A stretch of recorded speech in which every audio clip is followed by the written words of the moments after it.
we starting? Yes. Yes. Okay.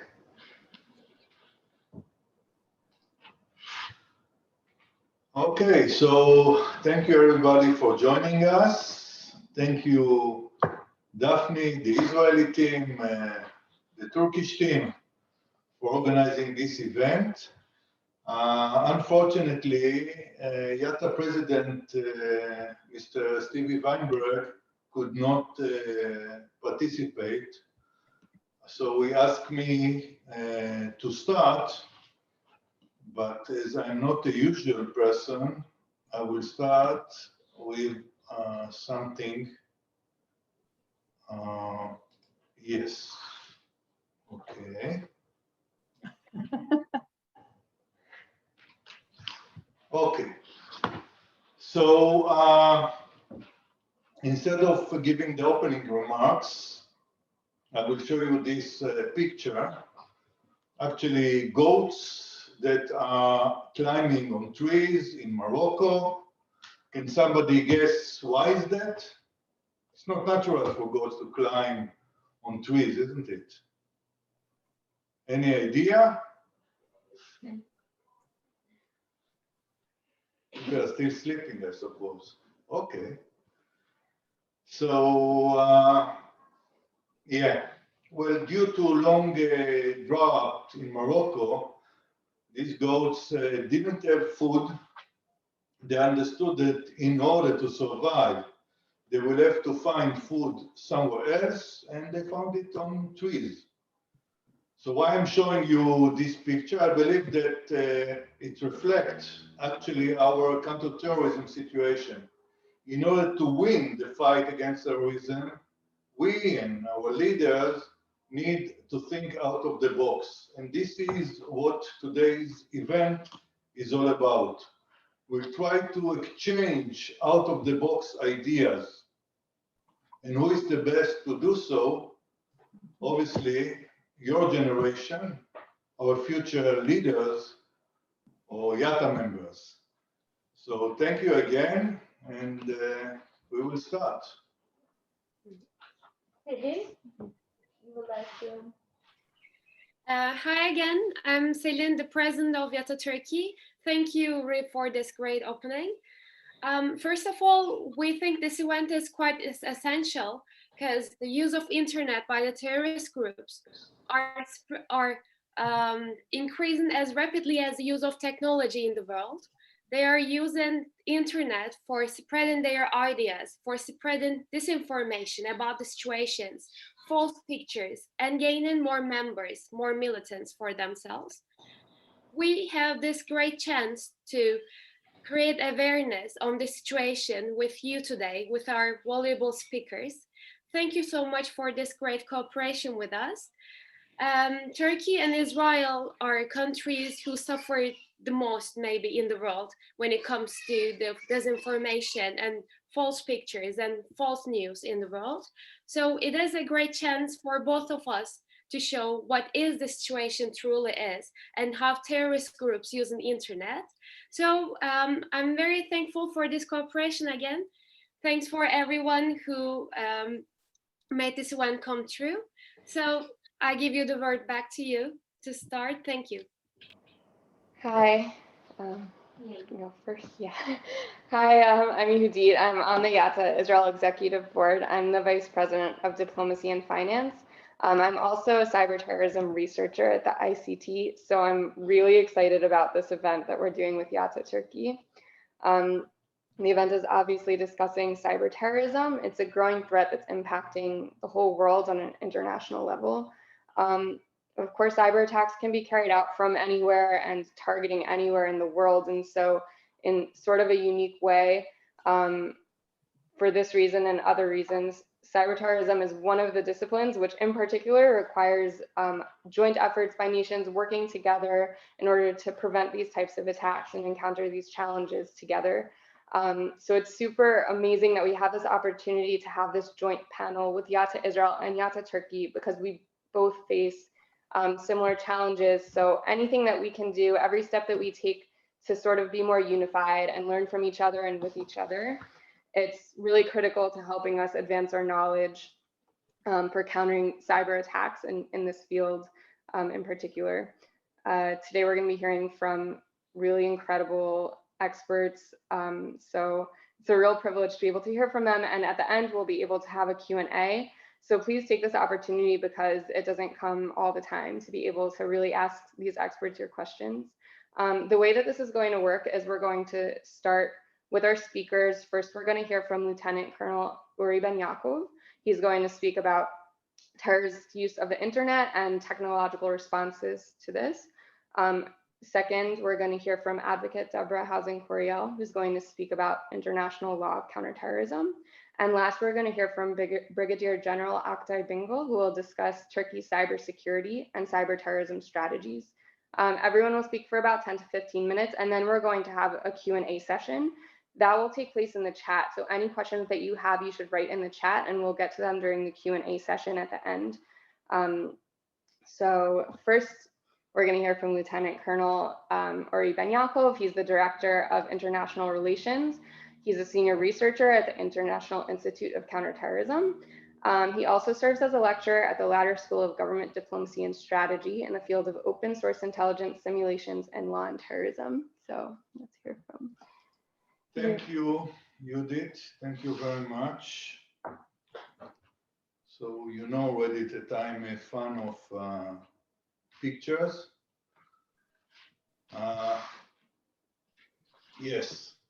So I will start the presentation with another photo, one that presents the mixture between the real world and the traditional one, if you wish.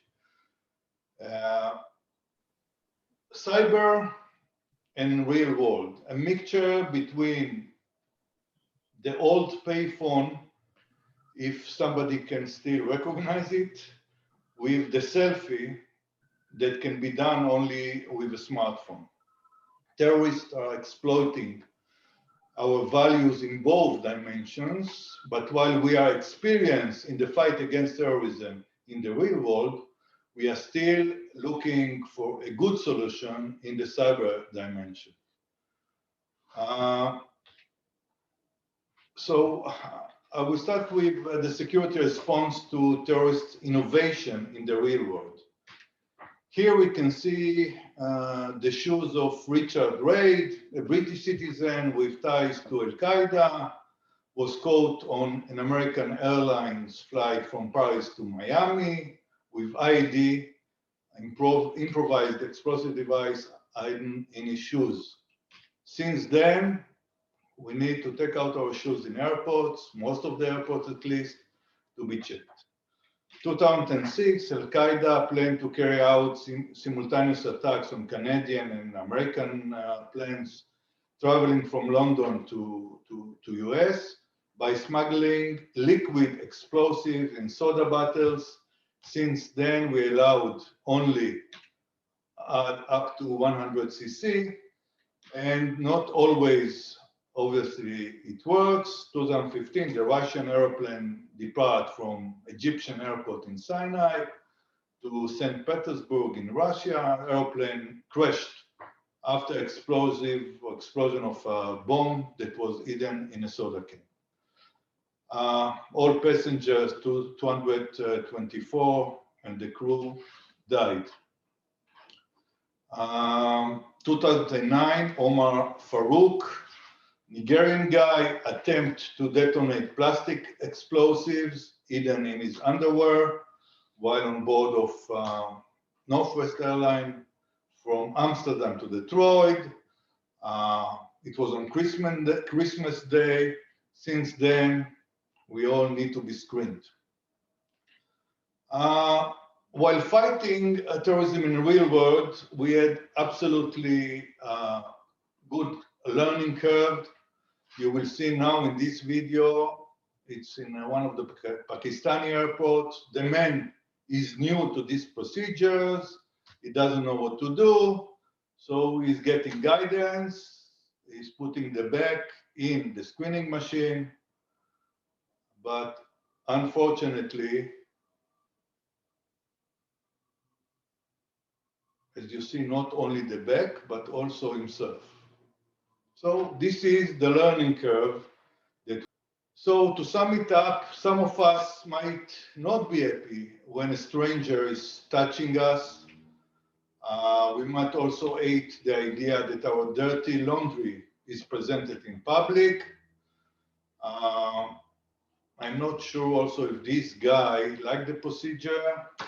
Since you are youngsters, YATA, who is the guy? Justin Bieber, very good, Daphne. So this was in Poland, and this is what we have.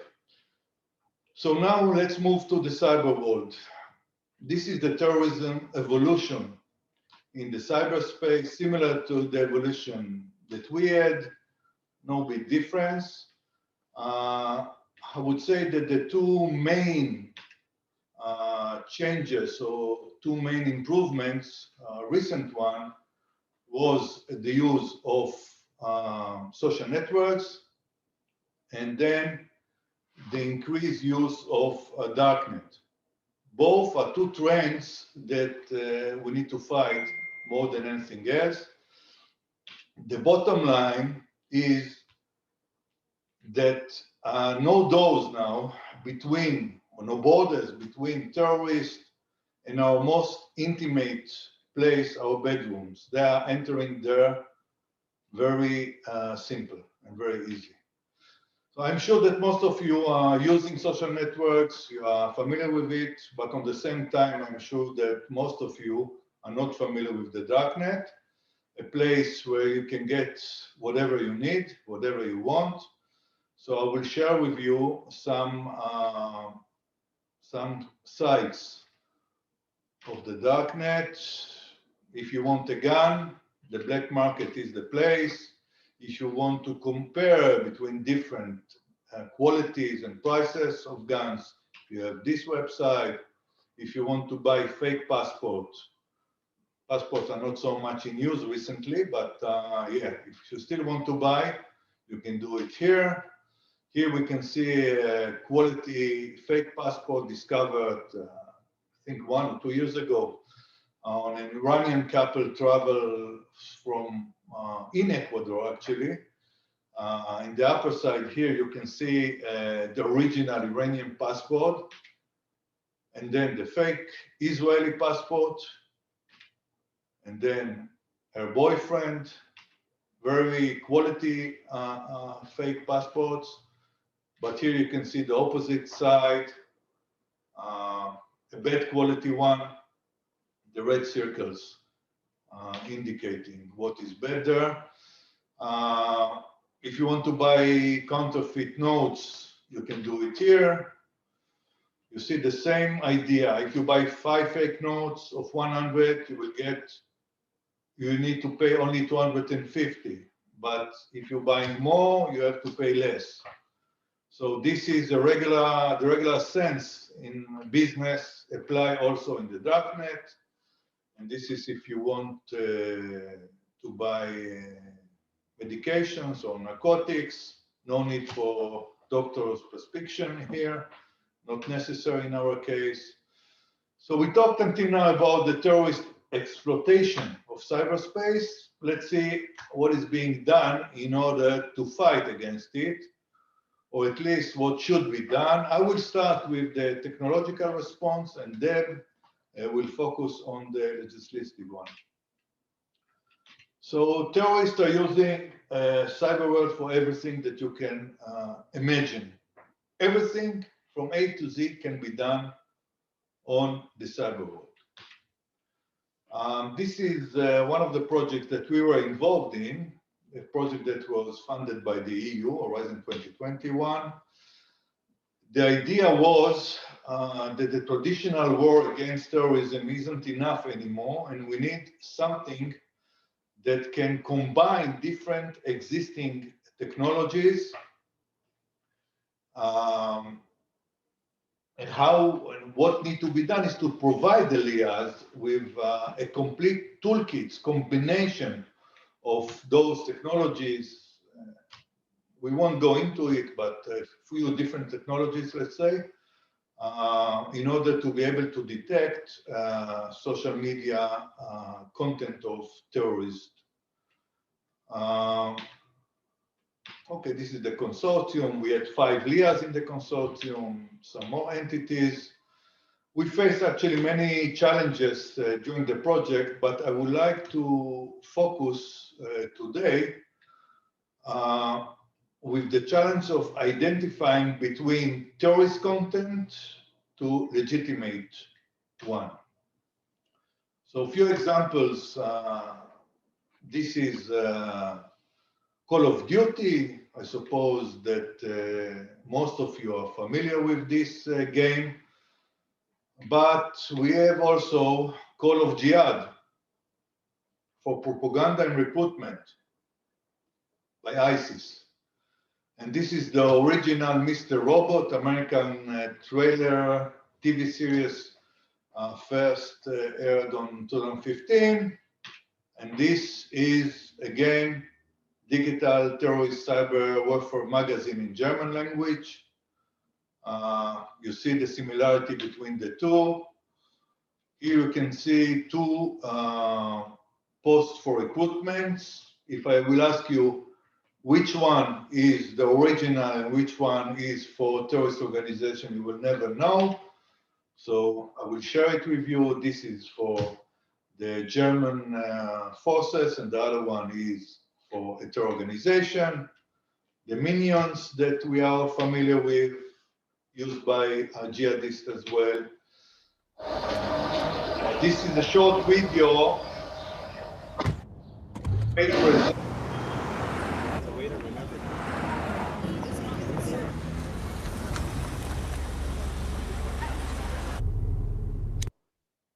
So this is a short video that may present the complexity of what we are trying to achieve.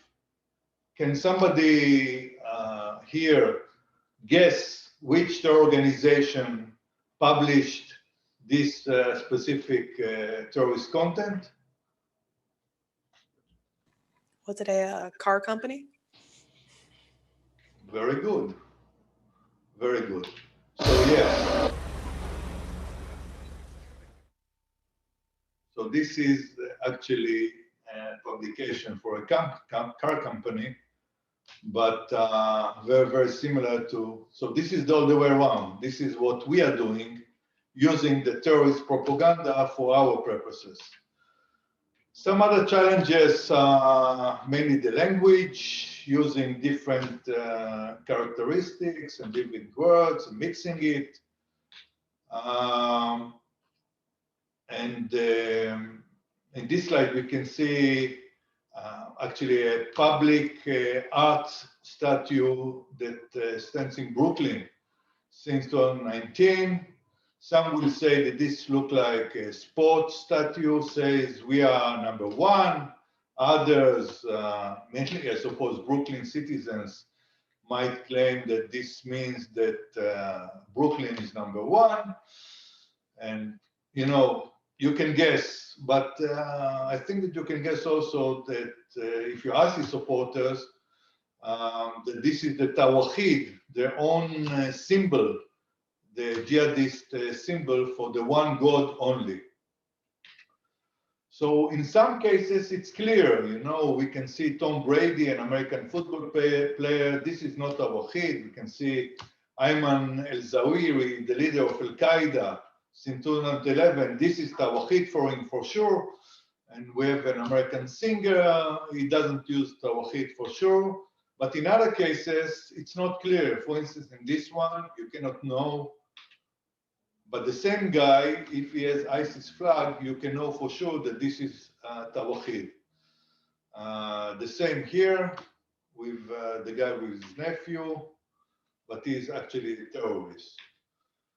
And false negative always also here. You can see on one side terrorist content, but the other side you can see articles, CNN, and even an article that was published actually by YATA president, YATA Israel president, Mr. Stevie Weinberg. He is not a terrorist, and the content is not terrorism content.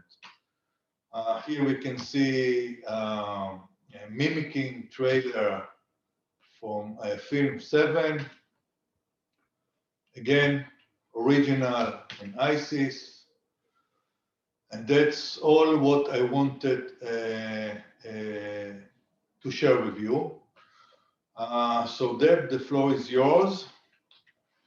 I'm gonna Thank you very much. hold on. I'm just gonna introduce you really quickly, if that's okay. It cannot be quickly with Deb because it's very long. It's very long. I try to shorten it. Okay. You can start with the 4 kids. It's okay. The most important part. So next we'll be hearing from advocate Deborah Housen-Couriel, who's going to speak about international law of counterterrorism. Advocate Housen-Couriel is a fellow and adjunct professor at ICT IDC Herzliya. She's also a chief legal officer and VP of regulation at Confidas Ltd. In addition to being on the advisory board at Fetterman Cybersecurity Center, Hebrew University of Jerusalem. And now the floor is yours. And the last time I gave, Deb was my professor. She taught me on the cyber. So thank you for that, Deb. I'm going to put that on my CV. Although she's much younger than me, so please. There we go. I So it's a delight to be here. Thank you, Ori. And Yehudit, you and I haven't met yet, so it's a pleasure to meet you. And Daphne, hello, greetings. So I'm really, really pleased to be here. And I'm going to share my screen, I hope. No, not working yet. 1 minute. It is. And we're going to discuss a, hold on, can you all see my screen right now? Yes. Try to present it. Can you present a view as well? Okay, great. You can hear me and everything. Perfect. Fantastic. Okay, great. And let me know if you can't hear me and I'll raise my voice. So we're going to spend a few minutes, my eye is on the clock. We'll do it as efficient as we can. Looking at, trying to take a simple and straightforward look at a really complex issue. As we know from what Ori just said, terrorism is a very, very complex topic for study. And when we combine it with issues of international law, it adds a dimension of complexity that we'll try to run through really quickly. So a few words of what we're going to try to hit on today in the next few minutes. First of all, really important to emphasize at the outset that counterterrorism is a global challenge. It's a multi-stakeholder challenge, which means that not only countries are involved in counterterrorism, private companies need to be involved, individuals need to be involved. We'll give some examples of that. And this is because terrorists act globally. And Ori's given us a glimpse into how they utilize cyberspace for that beautiful circle that explains how they recruit and raise money and send propaganda. So that's a global, these are global initiatives of terrorists and terrorist organizations. The response needs to be global as well. And that really means that the basic terms that we're going to need in our toolbox, in our legal toolbox, in our policy toolbox, are terms of national laws, international law, definitions of terrorism, definitions of terrorist groups, as controversial as they are. And our focus today is going to be on the international initiatives of the UN, with a few other examples, just because we have a limited amount of time. There's literally an entire world of counterterrorism initiatives that are in place globally, regionally, and of course at the level of countries. And then we'll get to the normative challenge and some conclusions at the end. So that's what I hope to do in the next few minutes. First of all, in terms of, I'm going to put everything up here, you can all read really quickly. Sorry, and I'm assuming, I apologize, this isn't in Turkish, but that's maybe for the next stage. Just in terms of changing our, you can't even say changing the diskette in our heads anymore because that doesn't work, but changing our paradigm. If terrorists act globally, we need to really think about how we look at this common global issue in a way that makes sense for the bottom line, which is catching terrorists before they, ideally before they conduct acts of terror, And if we were not able to do that, catching them and sanctioning them in a way that will we hope, prevent future terrorist acts. So the first thing to understand is that acts of terror are crimes. They come under the criminal law of every single country. They're a little bit different from regular crimes. It's a special category, so motive is different, obviously, and the punishments are more severe. And legal systems, since they approach terrorism type of crime, we have to understand that although today we're looking at the global international perspective, terrorism from the global international perspective, each country is going to have its own take, if you will, under its own criminal law on how terrorism will be defined and punished. Just to really get this whole new paradigm shift out there, and to start thinking about counterterrorism as a collective action problem globally. Here's some examples of some other, sorry, I'm moving ahead. There we go. I want to get in front of other global collective action problems that the world is dealing with right now. And front and center is, of course, COVID, global warming up on the upper left here, pollution of the oceans, space debris. Why do we define these issues as global collection problems, and what do they have to do with counterterrorism? So here's some examples of problems that experts recognize as perhaps originating locally and being triggered by local phenomena such as local industry. And think already terrorism and counterterrorism, right? As I'm saying these things to you. So global local realities, local tensions, local industry needs, bad government locally at the national level. But each one of these problems has blown up to a global context. And the same, again, thinking of a paradigm shift is really true in many respects for terrorism as well. It may start locally, it may have a local focus, it may address local tensions, needs. That's a whole psychological piece that someone else is going to need to discuss. But very, very quickly, these issues and problems are of terrorism and counterterrorism are scaled up globally. And that's what we need to think about. So how does international law deal with this phenomenon? First of all, at the legal level internationally, we need common definitions of what terrorist crimes are. We need to have countries recognize these definitions so that they can actually cooperate in catching terrorists and acting to prevent terrorism, catching terrorists, and in the end, getting them before courts of justice. And there needs to be cooperation around the digital activities that terrorists do and carry out, and a sharing of that information. Okay, and the key here is enforcement, enforcement, enforcement. You can have the best laws in the history of humankind on the law books. If you don't have enforcement, you haven't moved the needle at all in terms of counterterrorism. So here's an example of what I was talking about before. We're going a little bit in a zigzag. We'll pull out, this is a drill down. We'll pull out in a second and take a sort of broader international look at the UN tools for dealing with terrorism.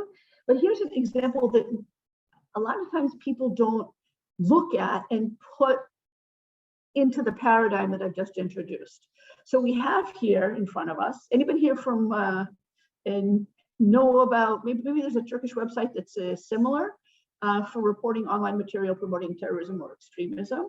And what this really does is an example from the British government. There are many examples around the world that governments permit, and put in the chat if you know of a Turkish website that's similar, please put it in the chat so that we can all take a look.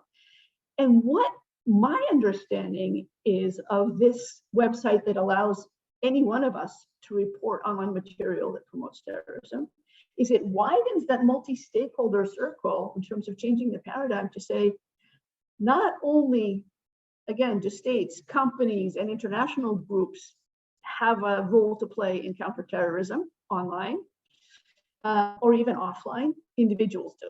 And this is new. This is a really new development. I think it's a really important development because it, in a way, imposes a responsibility, or at the very least, an option for us as individuals to take part in counterterrorism initiatives. Has anyone put in the chat a Turkish website? No, not so far. It would be great to hear about that. moving on to defining the basic legal terms, and I'm going to move quickly here because I want you to see the real meat of the matter. So read fast. When we look at the legal challenges, the core question is, who decides what the norms are? And for lawyers, it's easy because we just look at who's been given, by law, who's been given this responsibility and who's been given the enforcement capability to back up the responsibility. So once we have those sort of authorities in place for lawyers, it's easy. Of course, the real world, as opposed to the legal world, is a little bit different.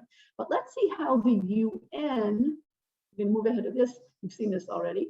Let's see how the UN takes up this challenge in the framework of IL, or international law.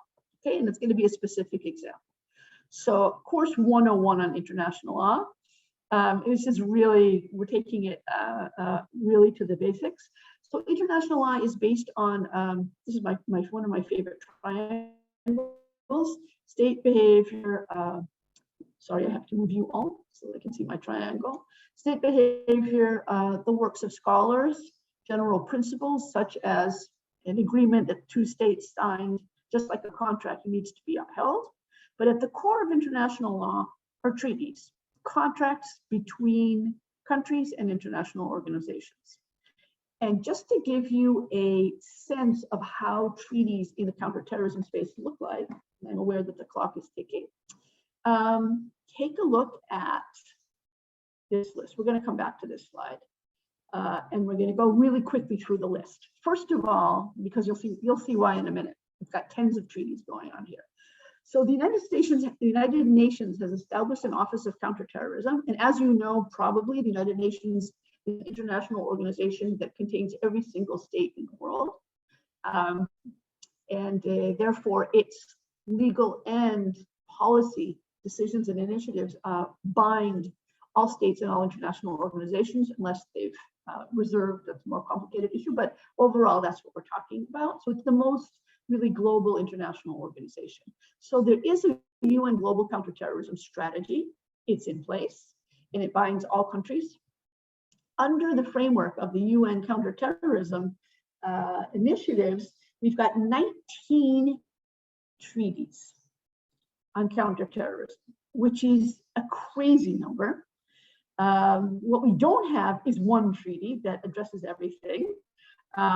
Here's, wait a second, I'm sorry, I'm jumping all over the place here. I want to get to the treaty. We don't have this single treaty that says this is how the world is going to address counterterrorism. We do have this, we do have a draft treaty that has, for example, in its Article 2, a definition of what terrorism should be defined as in all member countries of the UN. You can see death or serious bodily injury, serious damage to public or private property, damage to property, places, facility, or systems referred to above that may cause a major economic loss. We've got to have the motive of conduct, and it's got to be a credible and serious threat. That one definition agreed to by all countries, we don't have. But we do have, you're going to get these slides, no worries. What we do have is a slew of 20-ish treaties in particular fields of counterterrorism. And you'll see the list in a minute. Take a look at you'll see the drill down in a minute. See the list: civil aviation, crimes against internationally protected persons, taking of hostages, nuclear materials, maritime navigation, explosive materials and bombings, and terrorist financing. We have all of these treaties. Take a look at the list in a way that we don't have in other international areas of endeavor. Why is the UN? There's more, right? There's more. There's a lot of specific treaties. Why is this? Why is the UN not able to put out one single definition that will cover all of these events on the one hand, but on the other hand does have actual signed treaties that are effective and in place and enforced in specific areas? Okay. We're going to run to the conclusion, and then in questions time, we can take it back to this more general discussion. My understanding, other people have other takes on this, but my understanding is this. Since the international community has wrestled for decades with this single definition of terrorism and not succeeded. Remember, we don't have that one single treaty that wraps everything up.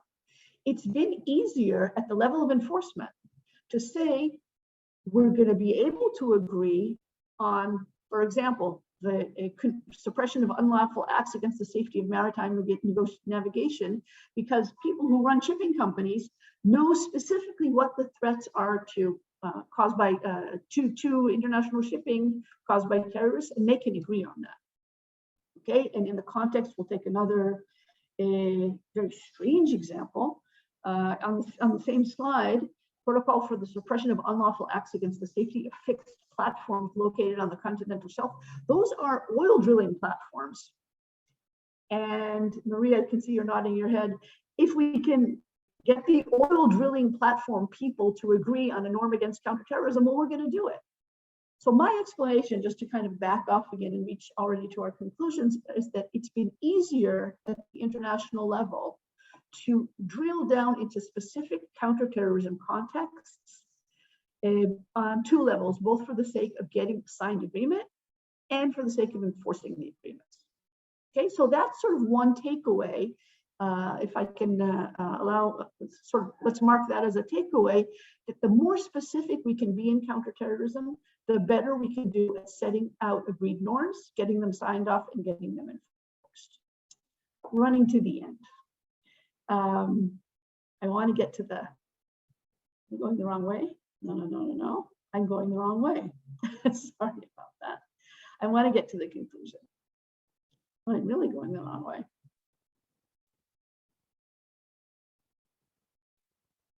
Here we go. This is our wrap-up slide. So counterterrorism is both local and global. It may grow locally and expand, but it's expandable global to the global context. Counterterrorism enforcement has to be effective at both of those levels. So you need local police, and we also need the UN as an enforcer. And counterterrorism is increasingly going to rely upon the combination of traditional physical tools, and as Uri went into a little bit, cyber tools to counter terrorist use of the internet and the rest of cyberspace. Okay, because it's a cat and mouse game, and counterterrorism needs to use the same tools and better tools in order to counter terrorist efforts. Content monitoring, as Uri also discussed, is a huge issue. We haven't solved it yet. It's a global strategic challenge. What I wanted to leave you with was one of the other specific challenges, and with that, I'll conclude. We still don't know what the role is of the private sector in the counterterrorism initiative globally. All of us on this call and in this room know about the incredible power over that Facebook and Google and Twitter and Instagram and LinkedIn have on thought patterns and thought processes and influencing all different aspects of human behavior. We don't yet know how we can best at the international level engage these companies and other companies as actors in the counterterrorism initiative, both locally and globally. Lots and lots of headlines, lots and lots of action in this space. Keep your eye on it. It's going to be really, really key into the future. So I'll conclude there. Thank you for your attention.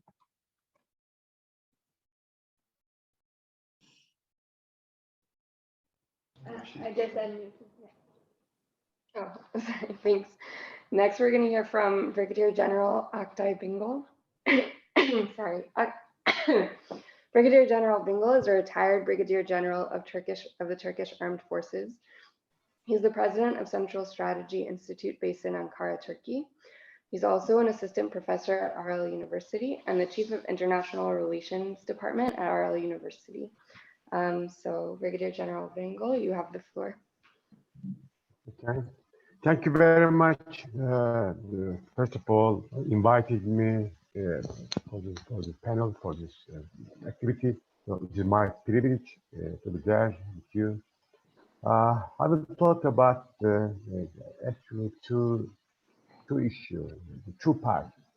One is the cyber threats and cyber terrorists or the cyber groups in Turkey, and then I will shortly mention about the Turkey the policy, cyber defense policy, and the strategy, and some of the latest developments in the field.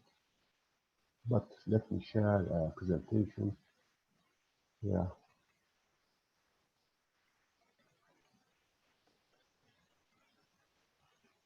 Okay. I think you see my presentation, possibly.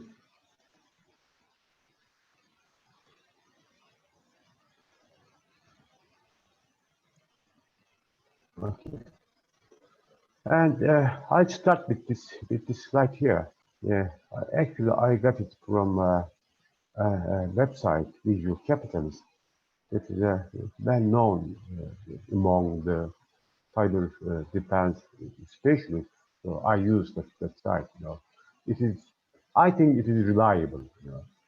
And it shows some cyber attacks most significant. They define the most significant cyber attacks from the 2006 until 2020.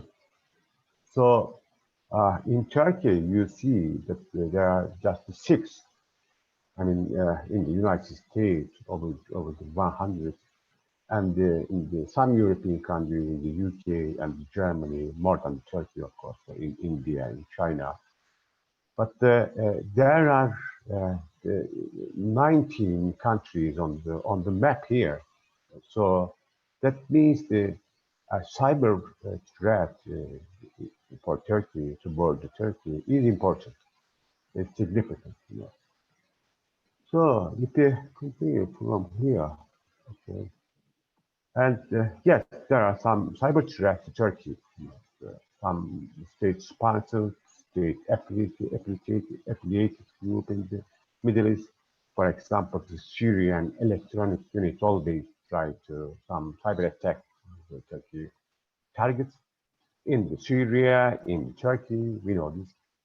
And other state cyber offense capacities, and ISIS and ISIS-related groups, especially before the collapse of its military power in the Syria and the Iraq, and Turkey suffered actually from some ISIS-related cyber threats and attacks, and of course the PKK and some affiliated groups to the PKK, and the PETA. Maybe you know the Fethullah terrorist organization that is recently defined as a terrorist group. I will talk about it later, and some other groups. So there are also individuals, in Turkey, either in the terrorist groups or the criminals or some individual purposes. So these are the characteristics, some characteristic features of these hackers in Turkey. You see the age between in general 14 and 45, but particularly between the 18 and 25. Most high school or university graduates, but not all study the computer science. And also new hackers. That is maybe important and interesting. Learn skills from the hackers forums and mostly from the internet. And if you see the gender distribution here, most of them the male, of course, mostly from the middle or lower income level families they come. So in Turkey, as I mentioned before, there are several hacker groups. Some of them are, I got all of them from the open sources. These are not the public sources, just from the open sources. You see some group there, especially the Red Hack maybe, and the PKK hack team. I will talk about them. And also international collective, anonymous, that is active in Turkey. Of course, even if they are legally banned, some continue to operate in other countries, especially in the United States, and the PETA, for example, PETA group in the United States, and in some other Western countries. So PKK hack team, it is one of the oldest, maybe, group in the Turkey. Its activities go back to 2006. So in that year, the two hackers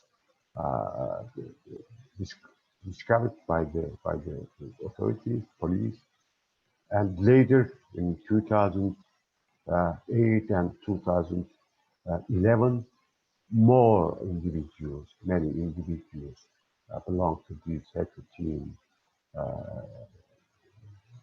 confiscated together with some material confiscated by the police. Before the June election, 2015 election also, there was some tension and conflict between the political parties supporting the PKK or not supporting the PKK in the eastern part, and the PKK hack team was very active in that process before the election. And also, of course, I have to emphasize that, highlight that each group can cooperate with the other hacker groups, especially the Red Hat and also the international collective anonymous in their activity, their planning and the implementation of the activity.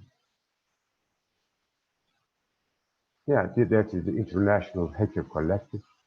So there are some attacks of the anonymous to the public website. For example, the army, and also some government website. Also some important other attacks in the Turkey. So I put here one example from the 2011. You can read it. But the Turkish Telecommunication Authority, in two events, was able to maintain the website working, operating in a short time. So that was the 2012, and another attack. First of all, the threatening the Turkey on something, for example, on the alleged Armenian genocide, so-called genocide, and then the attack. That was again the effect. So that is the Fethullah, the terrorist organization. Maybe you heard about it. Once he was very active in Turkey and was supported by the Turkish government, worked with the ruling party between 2002 and 2011. But that group infiltrated in most of the government institutions and established a parallel structure. It especially controlled the intelligence departments of the Turkish police and the Turkish armed forces, and also telecommunication authority, which is responsible for the internet, all the internet activities in the Turkey. And after 2013, that group was defined as a terrorist organization by the government, but it controls, dominated the intelligence department of the state, always the state. So that is the reason it is called the parallel state. So it was behind the 15 July coup attempt in Turkey, reportedly.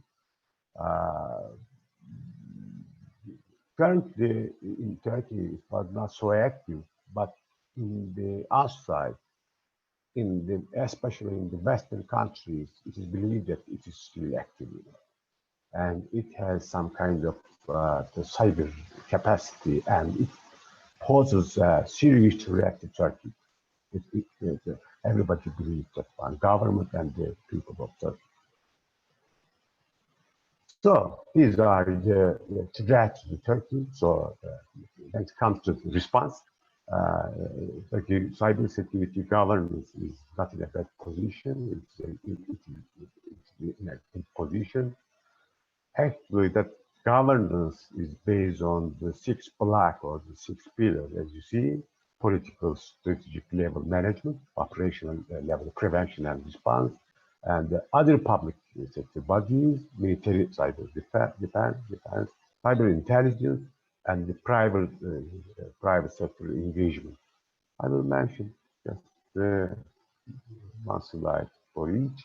So for the political and strategic level, there is, with the cabinet decision, there is a national cybersecurity board, and then there is the Turkish national cyber event response team.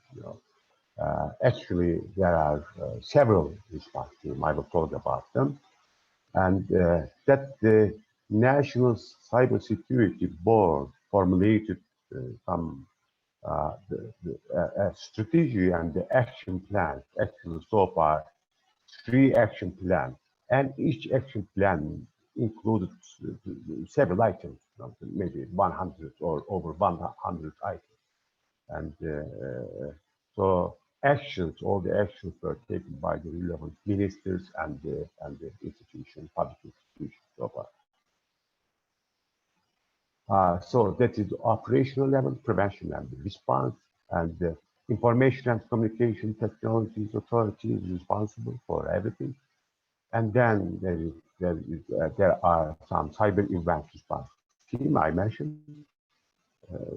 2 types. One is the governmental or the institutional response team, and some private sectoral response team. In most of the companies, big companies in Turkey, holdings and other business, other companies, and the defense industry companies have the sectoral the response team, cyber event response team. That is important, for a quick action, against any cyber attack or the threat. So you see the other public sector bodies, presidency of the defense industry, Savunma Sanayi Başkanlığı in Turkish, and the Scientific and Technology Research Council of the Turkey, TÜBİTAK, and of course the National Police and the Personal Data Protection Authority, and all these sector bodies, arrange some cybersecurity awareness, raising events, training conferences, and also the exercises, national cyber defense exercises, and the international, some exercises at the international level. So of course, there are some capacity, military cyber defense capacity. Actually, there is one Turkish Armed Forces Cyber Defense Command, that is a new command recently established, I think, in beginning of the 2010. So it is a good capacity for cyber defense. And of course, the private sector engagement. Today, more than 100 companies carry on business in the field of cybersecurity in Turkey, especially in the Ankara, in the capital. There are a lot of several companies or the businesses, in Istanbul, in Ankara, but especially in Ankara. So, if I come to the conclusion, I have a 3-point. Turkey holds the 20th position among the 175 countries on the global cybersecurity index. I use that one here. That is not a bad position. It's a good position. And second point is that as a state enjoy better advances in information superiority, but opponents and terrorist groups, they also benefit from the internet, from the social spread of the social media and spread of the internet. Also the criminals, they exploit the opportunities that neither any state nor any institution, especially in Turkey, is exempt from the cyber attack and cyber threat. And Turkey Turkey has some challenges, but a strategy, a policy. So that answers my briefing. Thank you very much for giving me that opportunity.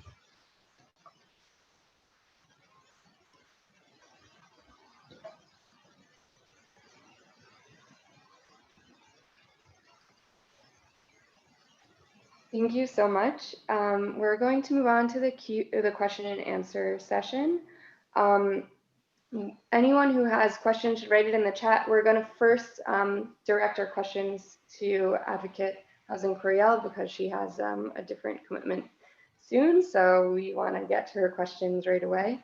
So feel free to. Oh yeah, we're going to start with Celine who has a question. And anyone who has questions can write in the chat. Hello again. My question is to Deborah. First of all, I must mention that I am a lawyer I'm a lawyer for my profession, and so this slide was so much fun for me to listen. My question is, first of all, I would like to make a couple of sentences. I think the biggest problem of law is taking actions when it's late, because when something is happening, making laws afterwards, and we are trying to apply the situation to the law, but we must learn how to take prior actions to be more accurate from the beginning, I think. My question is, do you think prior actions are necessary? Do you think private sector can solve the problem? How do you think the private sector can help international lawmakers for prior actions? And finally, do you think the United Nations will unite all treaties for a uniform sense of terrorism in the future? Do you think they feel the necessity? Thank you so much for letting me ask the first question. Thank you. That's, I think, 6 or 7 or 8 questions. Could you clarify what you mean by prior action, please? The thing is, for example, when people start to murdering each other, this is just so hypothetical example that I'm trying to get, but law makes a law that it is forbidden to kill people after people start killing each other. But okay. You see so what preventative. Okay, so I'll try to answer that one first because it's very, very especially important for a crimes such as terrorism that evolve technologically, because how can we anticipate what the technological development is going to be? So that the focused answer, there actually is an answer for that in the laws of many countries, and even in that tentative UN treaty that I showed you with the definition of terrorism really quickly. I'm not sure anybody even caught it. And that is the legislator's approach. So whoever is writing the law, one of the things that can be done in terms of the way of drafting is to be I'm translating in my head from Hebrew, is to go with a results orientation.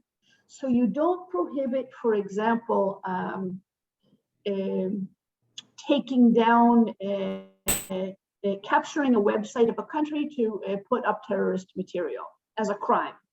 You rather define the crime in terms of the result. So we have this in the Israeli counter-terrorism law, which Ori can sing for you all without looking at any notes, and probably definite too.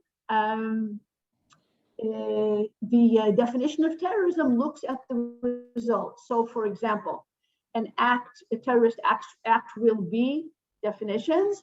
and an act that impacts the national economy or the national or the welfare of the population. So that kind of a definition, I'm doing it a little bit, sort of paraphrasing it, but by making the definitions of terrorism in a way that looks at their result, I think we can do a much better job of capturing what you're calling prior actions. So that's one way to do it. Your other, I'm going to take one other of your questions just because they were all really good and really broad. And that is about the private sector role in counterterrorism. And thank you for taking that was the final point. Certainly there's a role for companies, and not only social media companies.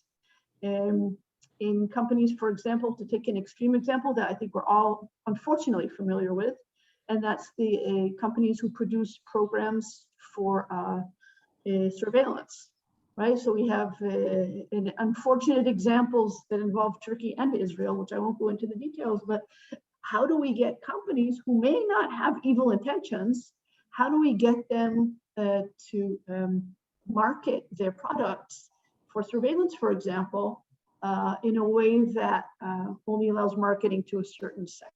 So it's not even only the social media people.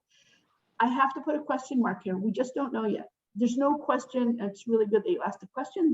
There's no question that there's got to be some role for the private sector. We can't turn them into countries. We can't then turn them into legislators. There's got to be a lot of oversight. How do we do that? It's one of the big challenges, I think, for the next few years in cyberspace. So I hope that answers a little bit what you asked. Thank you. The next question, also for Deborah, is you spoke about other global challenges we have faced recently, such as COVID. Is there anything we can learn from the international response to COVID, like lessons or mistakes we made or things that we did right or wrong that can help us to successfully tackle an international response to cyber terrorism? Love that question. Who's the person, whoever asked it, thank you, it's great. So, Uri, you're gonna have to cut me off. I love this topic.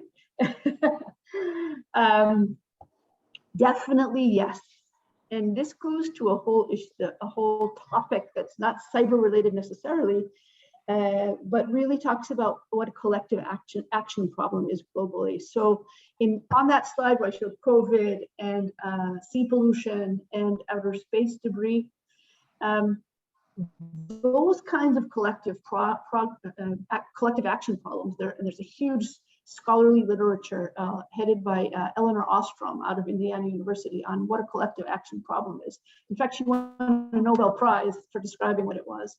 There's no question that there are all kinds of cross-sector learnings, and I'll just note a few. First of all, we learn that all of these topics need to involve a lot of information sharing. And that sounds really easy. Let's just all exchange information. Even getting, I'll bring a specific instance. Even I'm involved in a project right now that's operating at the regional level, Israel and neighboring countries in the cyber realm to do better in terms of cyber defense on a regional level.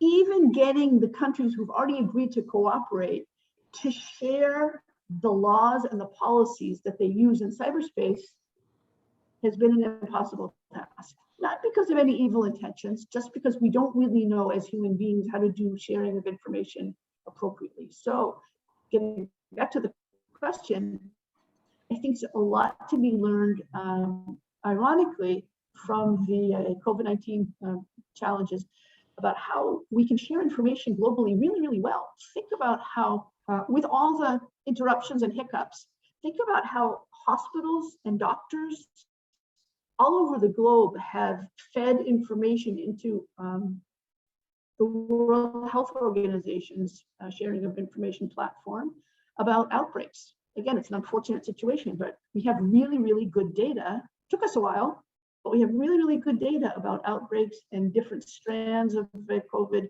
So it's a little bit of a morbid example, but bottom line, absolutely yes, we have a lot to learn in the counterterrorism struggle from other collective action problems. So it's a mini answer, but that's what I can do in the time frame.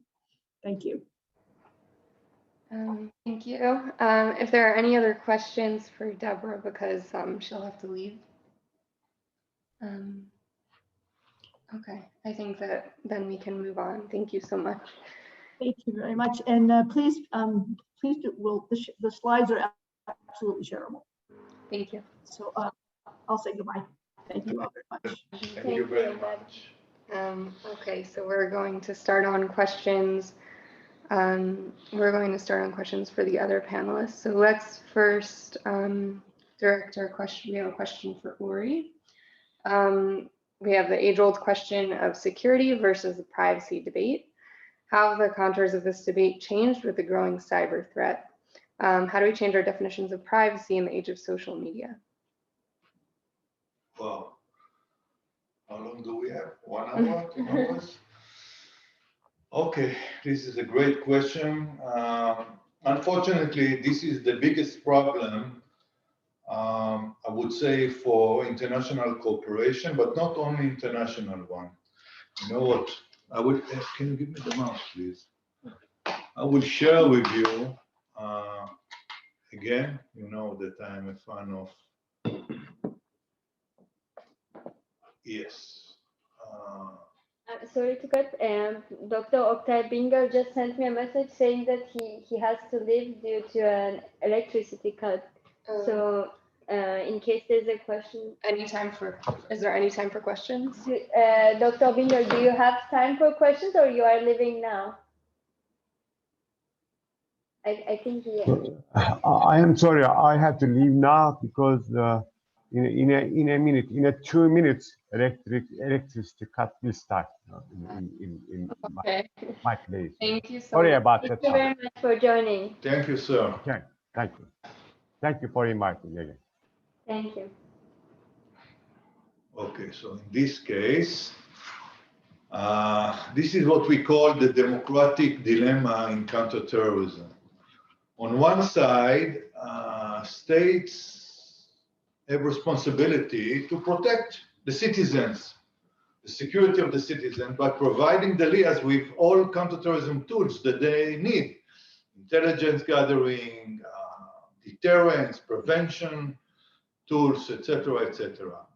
On the other side, the same states have also responsibility to protect our human rights, right? Privacy, freedom of speech, access to information, freedom to practice our religion, equality under the law, etc., etc., etc. And as you see, those two circles have a very, very small area that they can stay together. So this is actually the balance of terrorism. Different states are willing to sacrifice different values, and this is why I would say international cooperation is very problematic. But not only this, we'll see now in the short video, edited one, obviously, that even in the same state, you know what, not only in the same state, also in the same mind of the same person, things might be changed, especially when we are talking about the Brig brother issues. I will provide our intelligence and law enforcement agencies with the tools they need to track and take out the terrorists without undermining our Constitution and our freedom. That means no more illegal wiretapping of American citizens. But I think it's important to recognize that you can't have 100% security and also then have 100% privacy and zero inconvenience. No more national security letters to spy on citizens who are not suspected of a crime. But my assessment and my team's assessment was that they help us prevent terrorist attacks. No more tracking citizens who do nothing more than protest a misguided war. So it's not as if I don't have a personal interest in making sure my privacy is protected. But I know that the people who are involved in these programs, they operate like professionals. We will again set an example for the world that the law is not subject to the whims of stubborn rulers and that justice is not arbitrary. This administration acts like violating civil liberties is the way to enhance our security. It is not. There are no shortcuts to protecting America. In the abstract, you can complain about Big Brother and how this is a potential, Okay, so you see, even in the mind of the same person, when he's young and before were elected and immediately after that, and then that he changed his mind later on, things that you cannot see from here, you can see from there maybe.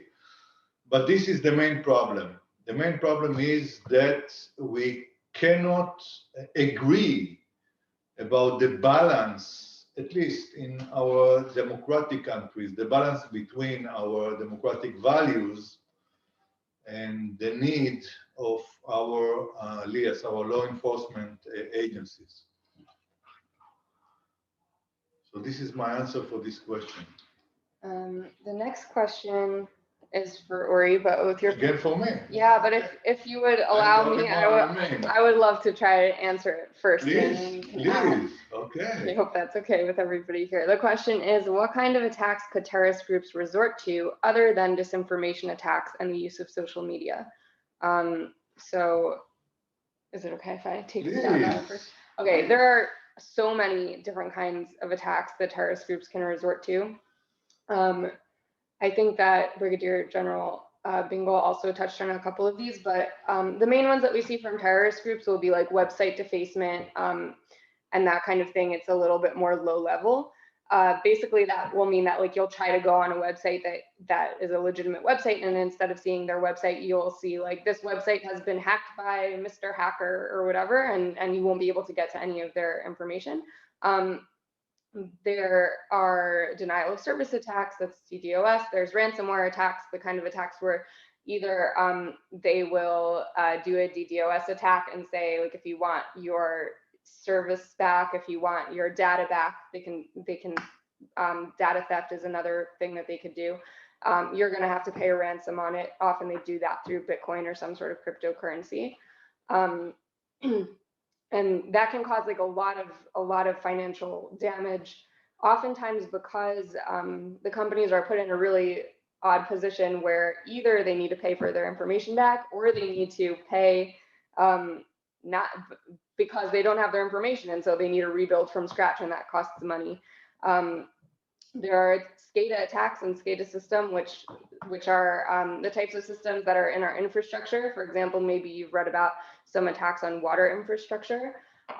This can consist of people just sort of hacking into like a main computer in the headquarters and getting access to the types of systems that maybe we call like the Internet of Things or smart devices that all connect to each other instead of like a person being in charge of monitoring the chemicals that go into the water or something that's happening on an energy grid. Those things are now done by computers and devices, and that means that they're hackable. So anything like that is hackable, and hackers technically have the potential to go in and do all sorts of damage. These things can actually kill people. The truth is though that at this point, the skill levels aren't like high enough to do crazy damage like that. So that's why you're not seeing things like that all the time in the news. The skill level of terrorist groups is like way below their motivation level. If they could, they would be doing things like that.